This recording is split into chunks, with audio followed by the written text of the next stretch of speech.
Do you see this? In this closet is the mangled corpse of Richard Nixon, and also a shelf that I can't reach. I guess this is there too, but that's not as important. It's funny that I can't reach that shelf, because every other shelf in this house is like that too. Contractually obligated high again. I'm here to tell you that I haven't been happy. I've felt like a sponge that's had all the water sucked out of it. Dry, stiff, and useless. Somehow I've managed to make my day-to-day life even more miserable to look at, and I'm kind of proud of myself for managing it. The reason I'm sad is because of shortness. Not just being short, but the literal concept of shortness and smallness. When I stand next to this door, you don't need me to tell you that I'm short. You can tell. Look at me next to this door frame. It's pretty fucking obvious. I look like your little brother asking to play the Xbox. And being short doesn't just affect me or other short people. Everybody's got some length-related horseshit they're dealing with right now. Whether your life is short because you're a literal bug born to be squished by a boot, your time is short because you missed a deadline on an assignment, oops, or your penis is short because you're me, there is one thing in common we can all do to make it a little better, and it's to subscribe to my channel and turn notifications on. It'll add at least 1 inch to whatever part of yourself you wish was longer. I feel like I wouldn't be bothered as much by this stuff if I didn't see it brought up all the time. Like, Twitter's one thing, but while I burn a hole through my phone scrolling through TikTok at supersonic speed, I see these anti-short activist TikToks everywhere. I also save every single one to watch later because I have no self-control. Let's be honest, the world wasn't made for short people, and the world doesn't want us to forget it. Every day, my For You page spits out another person telling me to act my dick size.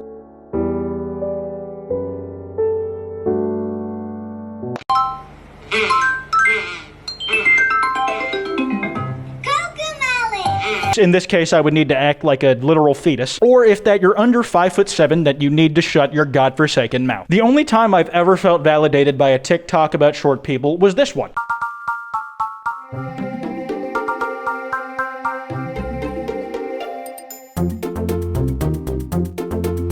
And even here, I still just feel like a piece of meat, some product carted around like a toddler with a stroller over apparently my most appealing asset, my height, or rather the lack of it. It's also so embarrassing sitting in a high chair at a bar or something and trying to scoot the seat forward. My legs don't reach the ground, so I have two options. Get out of the chair and physically move it, absolute beta move, and when I hop back in the chair, it might just undo the adjustments I spent all that time making. So the alternative is you grab the chair while you're sitting in it and you start hopping. You beat the floor with the chair's legs like it just fucked your wife, and you sound like a drumline during the entire thing. You get stares, the bartender might laugh at you for how pathetic you are. It's really not great. Every time you're at a carnival or some shit with some friends, you pass by the kids' ride section and they're all, "Hey, Kwite, we took you to your section." Get it? Because you're short? Can you tell I'm insecure yet? All that nitpicking aside, I am a goddamn liar. Being short is not that bad. If you're with a woman taller than you, you are the perfect height to suck on what she's saying. You can really just be there for her. And if I'm being even more honest, the world isn't made for tall people either. Somehow, in a lot of the same ways, it isn't made for small people. In a high chair, I look like a goddamn toddler with how much space I have to kick my feet. But on a plane, those chairs were made for my stubby legs. If tall people want to hop on Delta Airlines, they have to stick their kneecaps in their face, just all huddled up in the passenger seat meant to hold,